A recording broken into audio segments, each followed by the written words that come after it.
Hello students, good morning. मैं उसी भ्रमर गीत मैंने आपको पढ़ाया पिछले वीडियो में, उसी क्रम में दूसरा जो पद है वो मैं पढ़ाने जा रही हूँ आपको।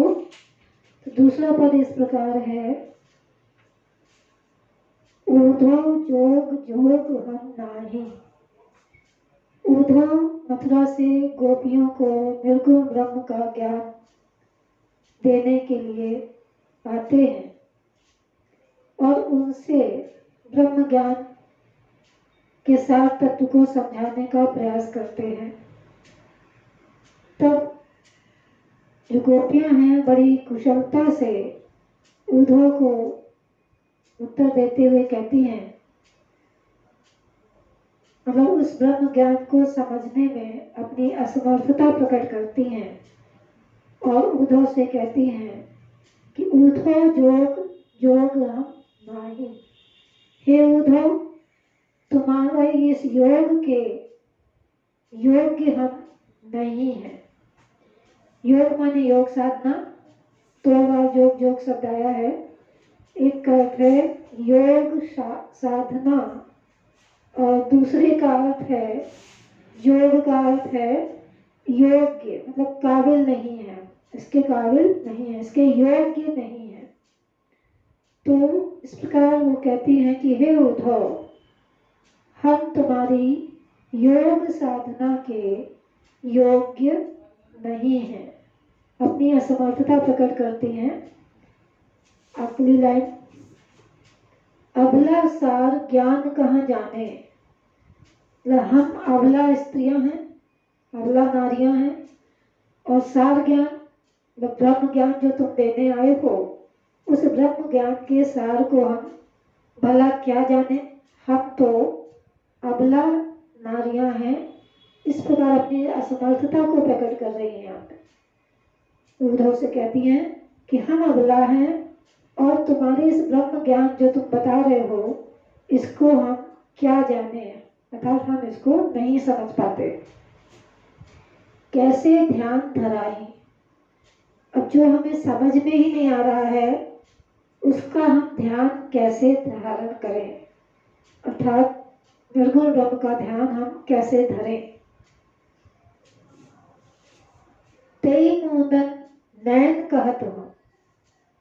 हे उद्धव, योग साधना के लिए तुम कहते हो, नेत्रों को बंद करने के लिए कहते हो। तुम उन नेत्रों को बंद करने के लिए कह रहे हो, हरि मूरत जिन माही, जिन नेत्रों में पहले से ही कृष्ण की मूरत बसी हुई है। तो जिन नेत्रों में पहले ही कृष्ण की मूरत बसी है, तुम कहते हो कि उन नेत्रों को बंद करके निर्गुण का ध्यान धरें। ऐसी कथा कपट मधुकर हमते सुनी न जाई। तो हे मधुकर, मधुकर यहाँ पे देखिए, मधुकर माने वैसे भौरा होता है, लेकिन यहाँ पे मधुकर संबोधन किया है उद्धव को।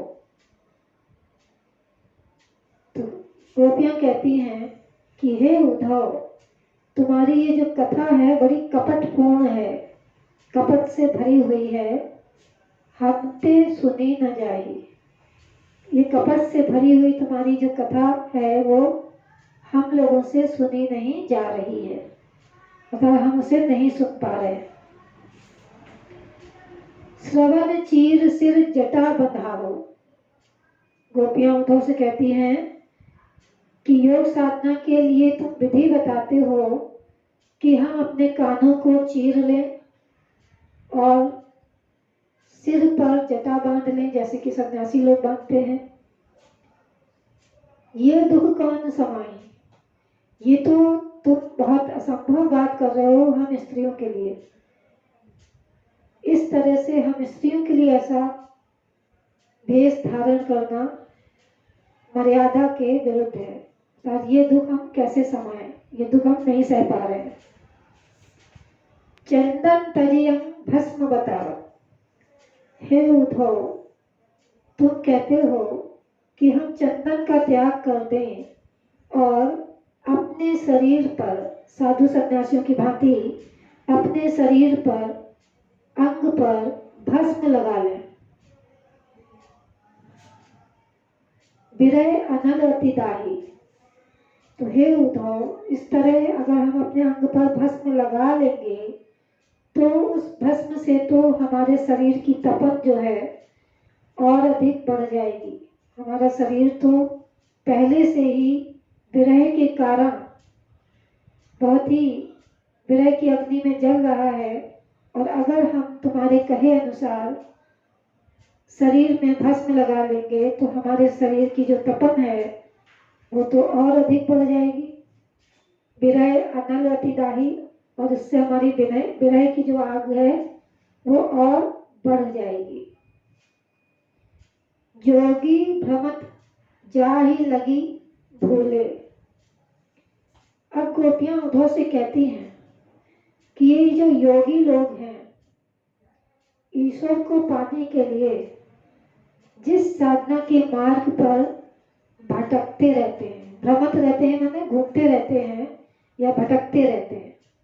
योगी भ्रमत जाहि लगी भूले। उस ब्रह्म को पाने के लिए योगी लोग, साधु सन्यासी लोग साधना के मार्ग पर जो भटकते रहते हैं, जिसको पाने के लिए वो भटकते रहते हैं, जिस ब्रह्म को पाने के लिए भटकते रहते हैं, सो तो है अपमाही। वो ईश्वर तो हमारे हृदय में बसा हुआ है। यहाँ बहुत तर्क कुशलता से कहती हैं गोपियां कि योगी सन्यासी जिस ब्रह्मा को पाने के लिए, ईश्वर को पाने के लिए साधना का मार्ग अपनाते हैं और भटकते रहते हैं, वो ईश्वर तो बाहर कहीं है ही नहीं। वो ईश्वर कहाँ है? सो तो है अपमाही। वह ईश्वर तो हमारे हृदय में ही बसा हुआ है। सूर श्याम ते न्यारी ना पलछिन। इस प्रकार सूरदास जी कहते हैं कि गोपियां जो हैं कहती हैं, सूर श्याम ते न्यारी ना पलछिन, जो घटते पर छाई। वो उदाहरण देते हुए कहती हैं कि जिस प्रकार घट माने शरीर, जिस प्रकार शरीर से हमारी परछाई अलग नहीं हो सकती, हम अपनी परछाई को अपने शरीर से अलग नहीं कर सकते, तो जिस प्रकार शरीर से परछाई अलग नहीं हो सकती, उसी प्रकार हम श्याम को या कृष्ण को भी एक पल के लिए भी अलग नहीं कर सकते। अगर श्याम से एक पल के लिए भी, एक क्षण के लिए भी हम नहीं बिछोड़ सकते। श्याम से अलग होकर हम अपने अस्तित्व हमारा नहीं है, अर्थात श्याम के बिना हम कुछ भी नहीं है। जिस प्रकार शरीर से परछाई अलग नहीं हो सकती, उसी प्रकार हम भी, हमारे मन भी कृष्ण से अलग नहीं हो सकते। इस तरह गोपियां उद्धव के ब्रह्म ज्ञान को समझने में अपनी असमर्थता को प्रकट करती हैं और अपने कृष्ण के प्रति उनके जो भाव है हृदय में, उनको प्रकट करती हैं।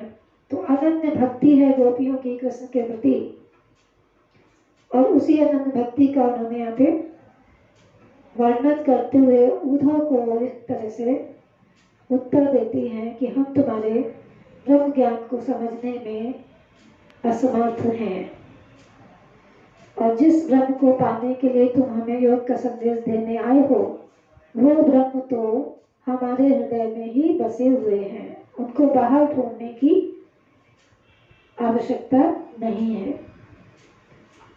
ये दोहा, ये पद जो है, इसमें इसकी भाषा ब्रज है, ब्रज भाषा है। इसमें छंद है, गे पद है। भ्रमर गीत में सारे जो पद हैं गे पद है। भाषा भी सबकी एक सी है, ब्रज भाषा ही, ब्रज भाषा का ही है प्रयोग। भाषा ब्रज हो गई, छंद हो गया आपका गे पद। रस इसमें जैसा कि इस पद को पढ़ने से अपने आप प्रकट हो जाता है। रस इसमें कौन सा है? वियोग श्रृंगार रस है, शांत रस भी है, और अलंकार है इसमें, यमक है और रूपक है। यमक देखिए, इसमें यहाँ पर यमक अलंकार है। ये उदाहरण भी जो है ये यमक अलंकार का एक अच्छा उदाहरण है। इसमें जोग जोग दो शब्द दो बार आया है। एक जोग का शब्द है योग, योगा, और दूसरे जोग का अर्थ है योग्यता, योग्य नहीं है। तो दोनों शब्द की पुनरावृत्ति हुई है, आवृत्ति हुई है, लेकिन दोनों का अर्थ जो है अलग अलग प्रकट हो रहा है, इसलिए यहाँ पर यमक अलंकार है। और इसमें रूपक अलंकार भी है। घटते परछाई अलग नहीं हो सकती, रूपक अलंकार है।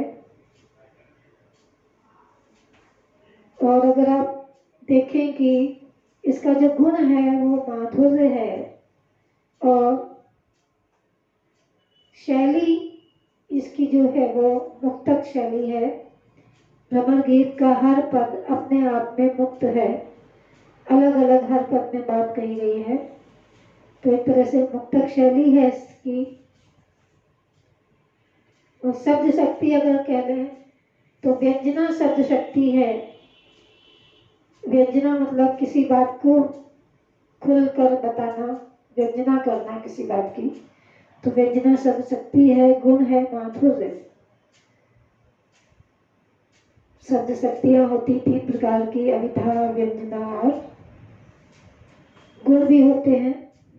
प्रसाद गुण, जहाँ सात रस का वर्णन होता है वहाँ प्रसाद गुण होता है।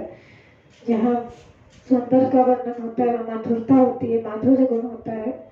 तो इस तरह यहाँ पे माधुर्य गुण भी है। और इस पूरे पद में ठीक उसी प्रकार से 5 क्वेश्चन पूछे जाते हैं।